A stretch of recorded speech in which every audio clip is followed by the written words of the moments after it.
नमस्ते दोस्तों, आशा है आप सब स्वस्थ और बहुत अच्छे होंगे। आज हम जानेंगे अपने समय का सही उपयोग कैसे करें। मैं स्टार्ट करती हूँ।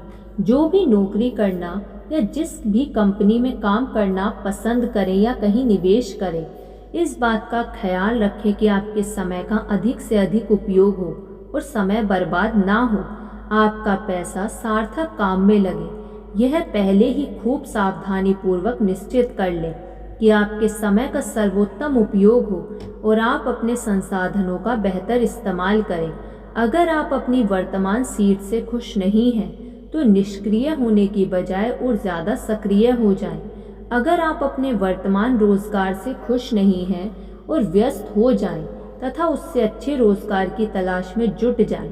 अगर आप अपने मौजूदा संबंध से खुश नहीं हैं, सुधार सकते हैं तो सुधारें, और वैसा संभव ना हो तो अलग थलग पड़ने को तैयार रहें।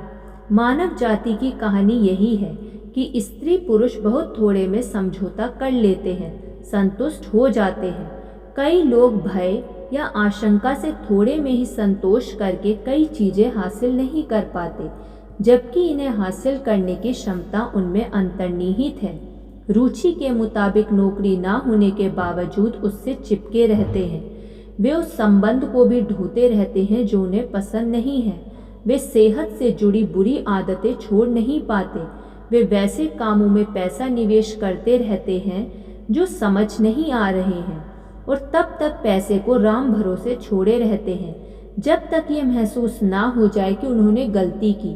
अगर आप जीवन के किसी भी हिस्से से संतुष्ट नहीं हैं या अपनी वर्तमान सीट से नाखुश हैं, तो उसे ढोए मत। याद रहे कि आप मुक्त रहने की कीमत हमेशा चुका सकते हैं, और आप हमेशा जानते हैं कि इसकी कीमत क्या है। कारोबार में और व्यक्तिगत जीवन में भी इस बात को याद रखें कि जो भी शर्त या करार आपके पास रखे जाते हैं, वे किसी अन्य द्वारा तय होते हैं और किसी दूसरे के ही द्वारा बदले भी जा सकते हैं। वे चाहे वेतन या नौकरी से जुड़ी शर्तें हों या अनुबंध, उत्पादों सेवाओं की शर्तें हों, कार्यालय व उपकरण की लीज हो, किराए से संबंधित हो, बैंक ऋण हो या कोई अन्य हो। अगर किसी कारणवश आप उस सहमति पत्र या समझौते से नाखुश हैं, तो फिर उससे अलग कुछ मांगने से झिझके नहीं, निसंकोच मांगे। याद रखें, जब आप मांगेंगे तो जवाब नो में मिलेगा, फिर मुंह खोलेंगे तब भी वही जवाब मिलेगा। उससे आप जो कुछ खोएंगे वह आपके जीवन के कुछ ही पलों का होगा। लेकिन अगर हाँ हो गया और बात पट गई, तो उससे आपकी पूरी किस्मत बदल सकती है। आपने पुरानी कहावत जानी होगी, जहाँ हिम्मत नहीं वहाँ जन्नत नहीं।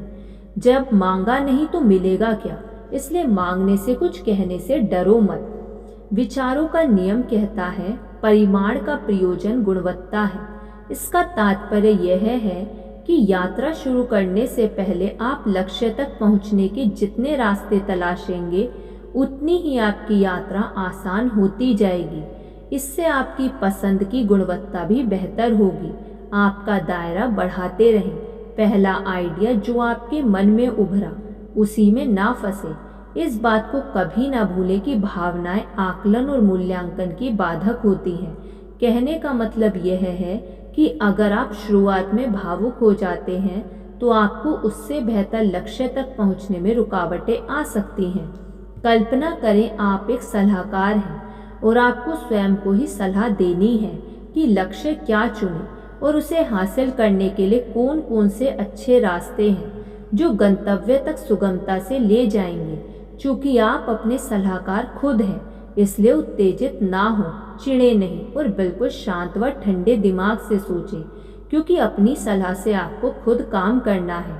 निर्णय लेते समय भावना, उद्वेग, उत्साह और प्रतिबद्धता का एक निश्चित समय होता है, लेकिन वह तभी होता है जब आप अपने लिए सर्वोत्तम मार्ग चुन लेते हैं।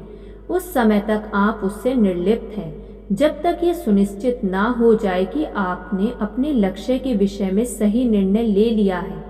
आपके विचारों और विशेषकर शुरुआती विचारों के प्रवाह में ना बहें। इस संभावना को हमेशा खुला रखें कि उसी लक्ष्य को हासिल करने के लिए उससे बेहतर अन्य उपाय भी हैं। धन्यवाद। आपको ये वीडियो कैसी लगी कमेंट करके ज़रूर बताइएगा। यदि आपने अभी तक इस चैनल को सब्सक्राइब नहीं किया तो सब्सक्राइब कर लीजिए और इस वीडियो को लाइक कर दीजिए। धन्यवाद।